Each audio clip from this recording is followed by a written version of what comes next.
जी हां दोस्तों, पिछले लगातार 2 हार के बाद गुस्सा थी पड़ोसी टीम पाकिस्तान। आज भारतीय टीम से बदला लेने के इरादे से इस मुकाबले में मैदान में उतरी थी पाकिस्तान की टीम। फिर से आज मैदान पर बार बार टकरा रहे थे पाकिस्तान के खिलाड़ी भारतीय खिलाड़ियों से, और घमंड में आकर भारतीय टीम को कमजोर समझ बैठे थे विरोधी। इसके साथ ही बार बार उकसाकर भारतीय टीम को हराने के सपने देख बैठी थी पाकिस्तानी टीम। लेकिन एक भारतीय खिलाड़ी से टकराना पूरी पाकिस्तान की टीम को पड़ गया महंगा। आज बल्लेबाजी देखकर पूरे पाकिस्तान की टीम तक हो गई हैरान। खुद कप्तान आगा सलमान के तक छूट गए पसीने। जी हां दोस्तों, हम आपको दिखाने जा रहे हैं भारत और पाकिस्तान एशिया कप 2025 के फाइनल मुकाबले की पूरी हाईलाइट। तो इस वीडियो को आप अंत तक जरूर देखिएगा, और अगर आप भी पाकिस्तान के खिलाफ भारतीय टीम की जीत से खुश हो तो इस वीडियो को आप एक लाइक दिल से जरूर कीजिएगा। नमस्कार दोस्तों, एशिया कप 2025 के सुपर 4 राउंड के बाद अब आखिरी पड़ाव आया, और एक और रोमांचक महामुकाबला भारत और पाकिस्तान के बीच दुबई के अंतर्राष्ट्रीय क्रिकेट स्टेडियम पर खेला गया, जहां फाइनल की इस जंग में इस मुकाबले की शुरुआत हुई भारतीय टीम के टॉस जीतने से। और भारतीय कप्तान सूर्य कुमार यादव ने टॉस जीतकर पहले गेंदबाजी का फैसला लिया और पाकिस्तान की टीम को पहले बल्लेबाजी के लिए आमंत्रित किया। उसके बाद रनों की बारिश करने के इरादे से पाकिस्तान के 2 दिग्गज ओपनर बल्लेबाज मैदान में उतरे, साहिबजादा फरहान, और इस बार उनके साथ उतरे फखर जमान के कंधों पर इस महामुकाबले में अपनी टीम को एक विस्फोटक ओपनिंग शुरुआत दिलाने की बहुत ही बड़ी जिम्मेदारी थी। तो वही भारतीय टीम की तरफ से इस पारी का पहला ओवर विश्व के सबसे महान गेंदबाज यानी बुमराह आए। इस ओवर में उन्होंने सिर्फ 2 रन दिए। अब आते हैं दूसरा ओवर, भारत के महान ऑलराउंडर यानी हार्दिक पांड्या डालने आए थे। लेकिन हार्दिक पांड्या ने अपने इस ओवर में गजब की गेंदबाजी की थी, और उसका फायदा उन्हें इस ओवर की 5वीं ही गेंद पर मिल चुका था, जहां पर साहिबजादा फरहान का एक आसान सा कैच अभिषेक शर्मा की तरफ गया था। लेकिन अभिषेक शर्मा ने यह कैच छोड़ दिया, और साहिबजादा फरहान को एक बहुत ही बड़ा जीवनदान इस मुकाबले में मिल गया। लेकिन इसके बावजूद भी इस पहले ओवर में पाकिस्तान की टीम को सिर्फ 4 रन मिले थे, जिस वजह से अब इस पारी का तीसरा ओवर विश्व के सबसे महान तेज गेंदबाज यानी जसप्रीत बुमराह डालने आए थे। लेकिन जसप्रीत बुमराह के खिलाफ इस ओवर में स्ट्राइक पर आए फखर जमान ने गजब की बल्लेबाजी करते हुए लगातार 2 चौके इस जसप्रीत बुमराह के ओवर में लगा दिए थे। फखर जमान इस मुकाबले में शुरुआत से ही आक्रामक रवैया के साथ बल्लेबाजी करते हुए नजर आ रहे थे। फखर जमान की इस गजब की बल्लेबाजी की वजह से इस तीसरे ओवर से पाकिस्तान की टीम को 11 रन मिल चुके थे। पाकिस्तान की टीम को अब एक विस्फोटक शुरुआत मिल चुकी थी। लेकिन तभी फिर एक बार पारी का अगला ओवर हार्दिक पांड्या डालने आए थे। लेकिन हार्दिक पांड्या के खिलाफ भी इस ओवर की दूसरी गेंद पर फखर जमान ने एक और शानदार चौका अपने नाम कर लिया था। लेकिन उसकी अगली ही गेंद पर हार्दिक पांड्या ने इस मुकाबले में वापसी करते हुए विस्फोटक बल्लेबाजी कर रहे फखर जमान को ही संजू सैमसन के हाथों कैच आउट कर दिया। फखर जमान इस मुकाबले में 9 गेंद में आज फिर 15 रन बनाकर आउट हो गए थे। पारी के तीसरे ही ओवर में पाकिस्तान की इस खतरनाक ओपनिंग साझेदारी के टूटने के बाद अब बल्लेबाजी के लिए सैम अयूब मैदान में उतरे थे। लेकिन पिछले 3 मुकाबलों में एक भी रन नहीं बनाने वाले सैम अयूब ने हार्दिक पांड्या के खिलाफ आते ही एक लाजवाब चौका लगाकर पहली बार अपना खाता खोला। विकेट के बावजूद भी इस ओवर से 9 रन पाकिस्तान की टीम को इस ओवर में मिल चुके थे। लेकिन अब इस पारी का चौथा ओवर फिर एक बार जसप्रीत बुमराह डालने आए थे। लेकिन जसप्रीत बुमराह का इस ओवर में स्वागत ही साहबजादा फरहान ने एक गजब के चौके के साथ किया था। जसप्रीत बुमराह के खिलाफ पाकिस्तान की यह टीम बेहतरीन बल्लेबाजी कर रही थी। तो वहीं इस ओवर में साहिबजादा फरहान ने फिर एक बार जसप्रीत बुमराह को एक और गजब का चौका लगा दिया था। साहिबजादा फरहान भारतीय टीम के लिए एक बहुत ही बड़ा खतरा साबित हो रहे थे। साहिबजादा फरहान और सैम अयूब के बीच अब एक महत्वपूर्ण साझेदारी पाकिस्तान की टीम के लिए बननी शुरू हो चुकी थी। लेकिन अब पहली बार इस मुकाबले में भारतीय कप्तान सूर्य कुमार यादव ने स्पिन गेंदबाजी को मैदान पर उतारा और इस पारी के अगले ओवर में वरुण चक्रवर्ती को गेंदबाजी पर लगाया। लेकिन वरुण चक्रवर्ती के इस ओवर की चौथी गेंद पर सैम अयूब का एक आसान सा कैच कुलदीप यादव ने छोड़ दिया था। अब तक इस मुकाबले में भारतीय टीम की फील्डिंग ने बहुत ही खराब प्रदर्शन किया था, तो वहीं वरुण चक्रवर्ती के इस ओवर की अंतिम गेंद पर पाकिस्तान की टीम को एक और चौका मिल चुका था। मैदान में खड़े दोनों ही पाकिस्तान के बल्लेबाजों को एक एक जीवनदान अब तक मिल चुका था। लेकिन अब इस पावर प्ले का अंतिम यानी छठा ओवर फिर एक बार जसप्रीत बुमराह डालने आए थे। लेकिन जसप्रीत बुमराह के इस ओवर में भी साहिबजादा फरहान जसप्रीत बुमराह पर हावी दिखे और इस ओवर में भी 2 गजब के चौके जसप्रीत बुमराह के खिलाफ साहिबजादा फरहान ने लगा दिए थे। इस पहले 6 ओवरों में पाकिस्तान की टीम ने 60 रन 1 विकेट के नुकसान पर बना लिए थे। इस पावर प्ले में पाकिस्तान की बल्लेबाजी ने शानदार प्रदर्शन किया था, लेकिन जैसे ही पावर प्ले खत्म हुआ वैसे ही कुलदीप यादव गेंदबाजी के लिए मैदान में उतरे। लेकिन कुलदीप यादव के इस ओवर में पाकिस्तान की यह बल्लेबाजी एक भी बड़ा शॉट नहीं खेल पाई थी और पहली बार भारतीय गेंदबाजों के किसी ओवर में एक भी या चौका नहीं लगा था। लेकिन अब इस पारी का 8वां ओवर वरुण चक्रवर्ती डालने आए थे। लेकिन वरुण चक्रवर्ती के इस ओवर की तीसरी गेंद पर साहिबजादा फरहान ने शॉट लगाया, गेंद भी सीधे छक्के के लिए चली गई थी। साहिबजादा फरहान की बल्लेबाजी ने भारतीय टीम को आज बैकफुट पर धकेल दिया था, मगर दूसरी तरफ आज गेंदबाजों ने फिर खराब प्रदर्शन किया, जिसकी किसी ने भी उम्मीद नहीं की थी। अब इस पारी का 9वां ओवर फिर एक बार कुलदीप यादव डालने आए थे, लेकिन कुलदीप यादव का भी स्वागत। इस ओवर में दूसरे शोर पर बल्लेबाजी कर रहे सैम अयूब ने एक धमाकेदार छक्के के साथ किया था। पाकिस्तान की यह साझेदारी अब बहुत ही ज्यादा खतरनाक और मजबूत हो चुकी थी। दबाव पूरी तरह भारतीय टीम की गेंदबाजी पर साफ दिख रहा था, तो वहीं इसी कुलदीप यादव के ओवर में एक और साहिबजादा फरहान ने भी 6 लगा दिया था और इसके साथ साहिबजादा फरहान और सैम अयूब के बीच एक लाजवाब 50 रनों की साझेदारी भी पूरी हो चुकी थी। अब भारतीय टीम की गेंदबाजी बैकफुट पर थी।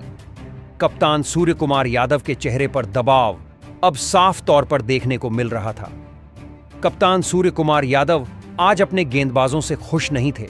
अब इस पारी का 10वां ओवर अक्षर पटेल को डालने दिया गया, लेकिन अक्षर पटेल के इस ओवर की तीसरी ही गेंद पर एक गजब 6 का लगाकर साहिबजादा फरहान ने अपने इस मुकाबले के ताबड़तोड़ 50 रन भी पूरे कर लिए थे।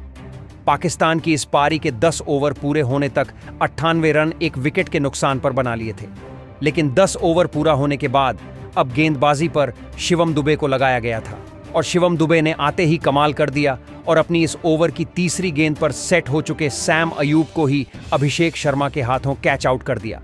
सैम अयूब इस मुकाबले में 22 गेंद में 26 रन बनाकर आउट हो गए थे। शिवम दुबे ने पाकिस्तान की अब एक खतरनाक साझेदारी को तोड़ दिया था और भारतीय गेंदबाजी को इस मुकाबले में वापसी करने का एक बढ़िया मौका दिया था। अब बल्लेबाजी के लिए हुसैन तलत मैदान में उतरे थे, तो वहीं शिवम दुबे के इस विकेट वाले ओवर से सिर्फ 5 ही रन पाकिस्तान की टीम जुटा पाई थी। अब इस पारी का 12वां ओवर वरुण चक्रवर्ती डालने आए थे, लेकिन वरुण चक्रवर्ती ने भी इस ओवर में पाकिस्तान की बल्लेबाजी को बांधे रखा और अपने इस ओवर में एक भी चौका इस ओवर में लगने नहीं दिया। अब भारतीय टीम की गेंदबाजी इस मुकाबले में वापसी करने लगी थी। पाकिस्तान की रन बनाने की गति अब धीमी पड़ने लगी थी। अब फिर एक बार इस पारी का 13वां ओवर विकेट लेने वाले शिवम दुबे डालने आए थे और शिवम दुबे ने भी अपने इस ओवर में किफायती गेंदबाजी करके दिखाई और पाकिस्तान की बल्लेबाजी को हाथ खोलने का कोई भी मौका नहीं दिया। पाकिस्तान की बल्लेबाजी अब दबाव में आ चुकी थी। भारतीय टीम की सटीक गेंदबाजी ने फिर एक बार इस मुकाबले में वापसी करके दिखाई थी। अब इस पारी का 14वां ओवर कुलदीप यादव डालने आए थे और कुलदीप यादव के इस ओवर की पहली ही गेंद पर एक बड़ा शॉट खेलने के चक्कर में हुसैन तलत वरुण चक्रवर्ती के हाथों कैच आउट हो गए। हुसैन तलत इस मुकाबले में 9 गेंद में 12 रन बनाकर आउट हो गए थे। भारतीय गेंदबाजों द्वारा बनाया गया दबाव पाकिस्तान की टीम के लिए एक बहुत ही बड़ी दिक्कत साबित हो चुका था, जिस वजह से पाकिस्तान की टीम ने एक बहुत ही बड़ा विकेट भी खो दिया था। अब बल्लेबाजी के लिए मोहम्मद नवाज मैदान में उतरे थे। रन ना मिलने का दबाव पाकिस्तान की टीम को अंदर ही अंदर खाता जा रहा था। भारतीय गेंदबाजी ने शुरुआत में तो गलतियां की थीं, लेकिन अब उन गलतियों में सुधार करते हुए भारतीय खिलाड़ी नजर आ रहे थे। अब इस पारी का 15वां ओवर फिर एक बार शिवम दुबे डालने आए थे, लेकिन शिवम दुबे ने इस ओवर में भी गजब की गेंदबाजी करके दिखाई और भारतीय टीम के लिए सबसे बड़ा खतरा बन चुके साहबजादा फरहान को अपने इस ओवर की पहली ही गेंद पर सूर्य कुमार यादव के हाथों कैच आउट कर दिया। साहबजादा फरहान 55 गेंदों में 62 रनों की एक गजब की पारी खेलकर आउट हो गए थे। अब पाकिस्तान के विकेट लगातार गिरते जा रहे थे, तो वहीं भारतीय गेंदबाजी ने पाकिस्तान के रनों पर ब्रेक लगा दिया था, जिस वजह से अब मैदान पर पाकिस्तान के कप्तान आगा सलमान आए थे। शिवम दुबे भारतीय टीम के लिए एक बेहतरीन गेंदबाज साबित हो रहे थे, जिन्होंने पाकिस्तान की बल्लेबाजी को पूरी तरह परेशानी में डाल दिया था। अब इस पारी का 16वां ओवर वरुण चक्रवर्ती डालने आए थे, लेकिन वरुण चक्रवर्ती ने अपने इस ओवर में गजब की गेंदबाजी करते हुए सिर्फ 4 ही रन इस ओवर में दिए थे। वरुण चक्रवर्ती ने इस ओवर में अपनी गेंदबाजी से पाकिस्तान की बल्लेबाजी को पूरी तरह फंसा कर रख दिया था। पाकिस्तान की रणगति पूरी तरह नीचे गिर चुकी थी। अब इस पारी का 17वां ओवर कुलदीप यादव डालने आए थे, लेकिन कुलदीप यादव के इस ओवर की पहली ही गेंद पर पाकिस्तान के कप्तान आगा सलमान ने एक धमाकेदार 6 लगा दिया था, लेकिन बाकी बची हुई गेंदों पर कुलदीप यादव ने और कोई बड़ा शॉट लगने नहीं दिया और लगने के बावजूद भी इस 17वें ओवर में पाकिस्तान की इस टीम को सिर्फ 9 रन मिले थे। लेकिन अब इस पारी का 18वां ओवर पाकिस्तान की बल्लेबाजी को परेशान कर चुके शिवम दुबे डालने आए थे, लेकिन शिवम दुबे के इस ओवर में मोहम्मद नवाज ने अपने हाथ खोले और इस ओवर में एक चौका और एक शिवम दुबे के खिलाफ लगा दिया था। मोहम्मद नवाज की इस गजब की बल्लेबाजी के चलते इस शिवम दुबे के ओवर से 15 रन पाकिस्तान की टीम को मिल गए थे। पाकिस्तान की बल्लेबाजी इन अंत के ओवरों में अब वापसी करने लगी थी, लेकिन अब इस पारी का 19वां ओवर जसप्रीत बुमराह डालने आए थे, लेकिन जसप्रीत बुमराह की इस ओवर की तीसरी गेंद पर मोहम्मद नवाज को आउट कर दिया। मोहम्मद नवाज 15 गेंद में 19 रन बनाकर आउट हो गए थे। मोहम्मद नवाज का यह विकेट पाकिस्तान की टीम ने एक गलत मौके पर खो दिया था। अब बल्लेबाजी के लिए फ़हीम अशरफ आए थे, लेकिन फ़हीम अशरफ ने आते ही अपनी पहली ही गेंद पर जसप्रीत बुमराह के खिलाफ एक कमाल का लगा दिया था। जसप्रीत बुमराह इस मुकाबले में बहुत ही ज़्यादा महंगे साबित हो चुके थे, लेकिन अब इस पारी का अंतिम ओवर हार्दिक पांड्या को डालने दिया गया था, लेकिन हार्दिक पांड्या की इस ओवर की दूसरी ही गेंद पर फ़हीम अशरफ ने फिर एक बार अपना बल्ला घुमाया और एक और चौका पाकिस्तान की टीम के नाम कर दिया। तो वहीं इस पारी की अंतिम गेंद पर भी फ़हीम अशरफ ने एक और धमाकेदार लगा दिया और फ़हीम अशरफ की इसी अंतिम ओवर में गजब की बल्लेबाजी के चलते पाकिस्तान की टीम ने 162 रन बनाए और एक बड़ा लक्ष्य भारतीय टीम के आगे रखा। उसके बाद पाकिस्तान से मिले 163 रनों के एक विशाल लक्ष्य का पीछा करने भारतीय टीम के 2 दिग्गज ओपनर बल्लेबाज मैदान में उतरे। अभिषेक शर्मा और शुभमन गिल के कंधों पर इस महामुकाबले में अपनी टीम को एक विस्फोटक ओपनिंग शुरुआत दिलाने की बहुत ही बड़ी जिम्मेदारी थी। तो वहीं पाकिस्तान की टीम की तरफ से इस पारी का पहला ही ओवर शाहीन शाह अफरीदी डालने आए थे, लेकिन पाकिस्तान के इस सबसे बेहतरीन तेज गेंदबाज के खिलाफ पहले ही गेंद पर 2 रन लिए, मगर दूसरी गेंद पर उन्होंने शानदार अभिषेक शर्मा ने 6 लगा दिया था और दूसरी ही गेंद पर अपने इरादे साफ तौर पर पाकिस्तान की टीम को बता दिए थे। लेकिन बाकी बची हुई गेंदों पर शाहीन शाह अफरीदी ने एक भी बड़ा शॉट इस ओवर में लगने नहीं दिया था। लेकिन अब इस पारी का दूसरा ओवर सैम अयूब डालने आए थे, लेकिन सैम अयूब के इस ओवर में अब शुभमन गिल ने अपने हाथ खोले और भारतीय टीम के इस ओपनर बल्लेबाज ने 2 लगातार चौके सैम अयूब के इस ओवर में लगा दिए थे। भारतीय टीम की यह ओपनिंग जोड़ी शुरुआत से ही गजब के फॉर्म में नजर आ रही थी, लेकिन अब इस पारी का तीसरा ओवर फिर एक बार शाहीन शाह अफरीदी डालने आए थे, लेकिन शाहीन शाह अफरीदी के भी इस ओवर में शुभमन गिल ने अपने बल्लेबाजी में कोई भी बदलाव नहीं किया और 2 गजब के चौके इस ओवर में भी भारतीय टीम के नाम कर दिए। शुभमन गिल और अभिषेक शर्मा की इस जोड़ी ने शुरुआत से ही पाकिस्तान की गेंदबाजी के होश उड़ाकर रख दिए थे।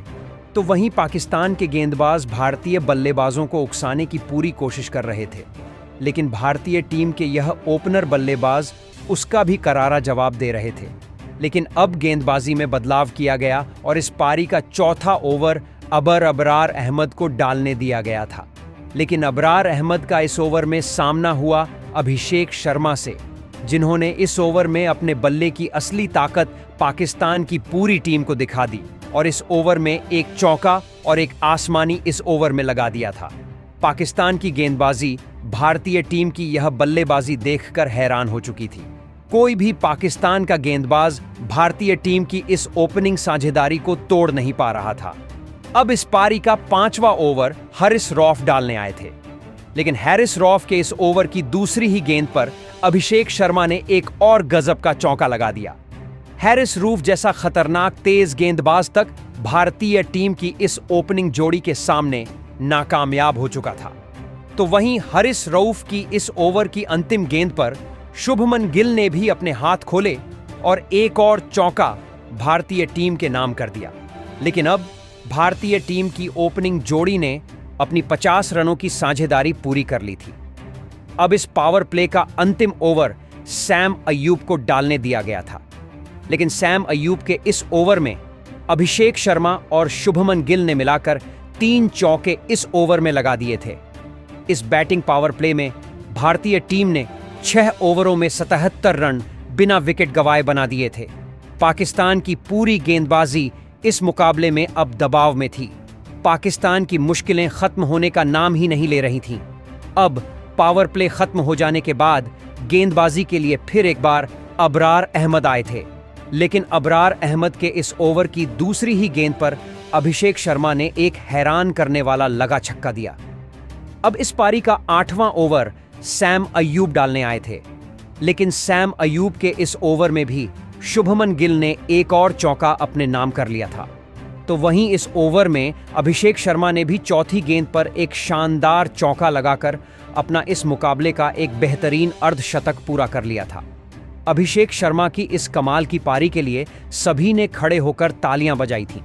लेकिन इसी बीच भारतीय टीम की इस ओपनिंग जोड़ी ने अपनी 100 रनों की साझेदारी पूरी कर ली थी। पाकिस्तान के कप्तान आगा सलमान इस मुकाबले में पूरी तरह दबाव में थे। उनका कोई भी गेंदबाज भारतीय टीम की इस ओपनिंग जोड़ी के सामने टिक नहीं पा रहा था। अब इस पारी का 10वां ओवर फहीम अशरफ डालने आए थे। फहीम अशरफ ने इस ओवर में अभिषेक शर्मा को ही क्लीन बोल्ड कर दिया। अभिषेक शर्मा ने 32 गेंदों में 59 रन बनाकर आउट हो गए थे, लेकिन अब उनकी जगह बल्लेबाजी के लिए भारतीय टीम के कप्तान सूर्य कुमार यादव मैदान में उतरे थे। भारतीय टीम ने 10 ओवर पूरे होते होते 115 रन एक विकेट के नुकसान पर बना लिए थे। अब इस पारी का 11वां ओवर हैरिस रूफ डालने आए थे, लेकिन हैरिस रूफ के इस ओवर में नए बल्लेबाज और भारतीय टीम के कप्तान सूर्य कुमार यादव अबरार अहमद के हाथों कैच आउट हो गए। भारतीय कप्तान सूर्य कुमार यादव इस मुकाबले में 5 रन बना पाए थे। पाकिस्तान की टीम को लगातार 2 बड़ी सफलताएं मिल चुकी थीं। पाकिस्तान के पास इस मुकाबले में वापसी करने का एक बढ़िया मौका था। अब भारतीय टीम की तरफ से तिलक वर्मा बल्लेबाजी के लिए मैदान में उतरे थे, लेकिन हैरिस रूफ के इस विकेट वाले ओवर में सिर्फ 3 ही रन भारतीय टीम को मिला था। अब इस पारी का 12वां ओवर फहीम अशरफ डालने आए थे, लेकिन फहीम अशरफ के इस ओवर में दूसरे छोर पर बल्लेबाजी कर रहे और पाकिस्तान की टीम के लिए एक बहुत ही बड़ा सिर दर्द बनकर मैदान में खड़े शुभमन गिल ने 2 कमाल के चौके लगा दिए थे और इन 2 विकेटों की वजह से भारतीय टीम के ऊपर बना रहा दबाव पूरी तरह खत्म कर दिया था। अब फिर से पाकिस्तान की टीम के ऊपर दबाव बढ़ने लगा था। अब इस पारी का 13वां ओवर अबरार अहमद डालने आए थे, लेकिन अबरार अहमद के भी इस ओवर की पहली ही गेंद पर शुभमन गिल ने एक धमाकेदार 6 लगा दिया था। गिल इस मुकाबले में एक अद्भुत और ऐतिहासिक पारी अपनी टीम के लिए खेल रहे थे, लेकिन उसकी अगली ही गेंद पर अबरार अहमद ने भी इस मुकाबले में वापसी करी और पाकिस्तान की टीम के लिए सबसे बड़ा खतरा बन चुके गिल को ही हैरिस रॉफ के हाथों कैच आउट कर दिया। गिल इस मुकाबले में 42 गेंदों में 68 रनों की एक अद्भुत पारी खेलकर आउट हो गए थे। गिल आज अपने इस शॉट से बहुत ही ज्यादा निराश थे, लेकिन पाकिस्तान की टीम को भारतीय टीम का एक बहुत ही बड़ा विकेट मिल चुका था। लेकिन अब बल्लेबाजी के लिए संजू सैमसन मैदान में उतरे थे। अब इस विकेट वाले ओवर के बाद फिर एक बार फहीम अशरफ गेंदबाजी के लिए मैदान में उतरे थे, लेकिन फहीम अशरफ के खिलाफ संजू सैमसन ने एक दंदनाता हुआ चौका इस ओवर में लगा दिया था। संजू सैमसन और तिलक वर्मा अब इस मुकाबले में एक महत्वपूर्ण साझेदारी पाकिस्तान की गेंदबाजी के खिलाफ बनाते दिख रहे थे। लेकिन अब उनके सामने इस पारी का 15वां ओवर लेकर शाहीन शाह अफरीदी आए थे। लेकिन शाहीन शाह अफरीदी के खिलाफ इस ओवर में तिलक वर्मा ने अपने हाथ खोले और एक धमाकेदार चौका तिलक वर्मा ने शाहीन शाह अफरीदी के खिलाफ इस ओवर में लगा दिया था। अब यह दोनों ही बल्लेबाज मैदान में सेट होते हुए नजर आने लगे थे। पाकिस्तान की गेंदबाजी के खिलाफ फिर एक बार भारतीय बल्लेबाजी रन बनाती दिख रही थी, लेकिन अब भारतीय टीम को आखिरी 5 ओवरों में जीत के लिए 22 रनों की जरूरत थी। लक्ष्य ज्यादा दूर नहीं था, लेकिन अभी भी पाकिस्तान की टीम को भारतीय टीम कमजोर समझ नहीं सकती थी। अब इस पारी का 16वां ओवर लेकर फिर एक बार अबरार अहमद मैदान में उतरे थे। पाकिस्तान की इस स्पिन गेंदबाजी को तिलक ने टारगेट करके 2 6 इस ओवर में शानदार लगा दिए, जिस वजह से अब आखिरी 4 ओवरों में भारतीय टीम को जीत के लिए 12 रनों की जरूरत थी। अब इस पारी का 17वां ओवर लेकर हरीश रूफ मैदान में उतरे थे, तो पाकिस्तान के पास इस मुकाबले में वापसी करने का कोई मौका नहीं था। लेकिन अब स्ट्राइक पर तिलक वर्मा आ चुके थे और तिलक वर्मा ने इस ओवर की पहली ही गेंद पर एक शानदार 6 लगा दिया था, जिस वजह से अब भारतीय टीम को जीत के लिए सिर्फ 4 रन चाहिए थे और उसकी अगली ही गेंद पर तिलक वर्मा ने एक विजय चौका लगाते हुए पाकिस्तान की टीम को इस रोमांचक मुकाबले में 7 विकेट से धूल चटा दी। दोस्तों, खुद को भारतीय टीम से बेहतर समझने वाली पाकिस्तान की टीम को एक करारी मात देकर सूर्य कुमार यादव की भारतीय टीम ने फिर एक बार इतिहास रच दिया है। पाकिस्तान की टीम ने एक विशाल लक्ष्य भारतीय टीम के आगे रखा था।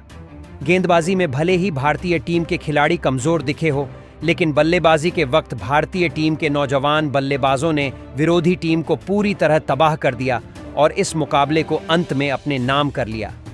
लेकिन दोस्तों, यह तो भारत और पाकिस्तान के बीच खेले जाने वाले फाइनल महामुकाबला से पहले एक अनऑफिशियल मैच था जो इन दोनों टीमों ने आपस में खेला। ऐसे में आज यह फाइनल में मुकाबला शाम को 8 बजे से खेला जा रहा है। तो आपको क्या लगता है, मुख्य मुकाबले में कौन बनेगा एशिया कप का सबसे बड़ा विजेता? कमेंट में बताइए। नए हैं, सब्सक्राइब करना नहीं भूलिएगा।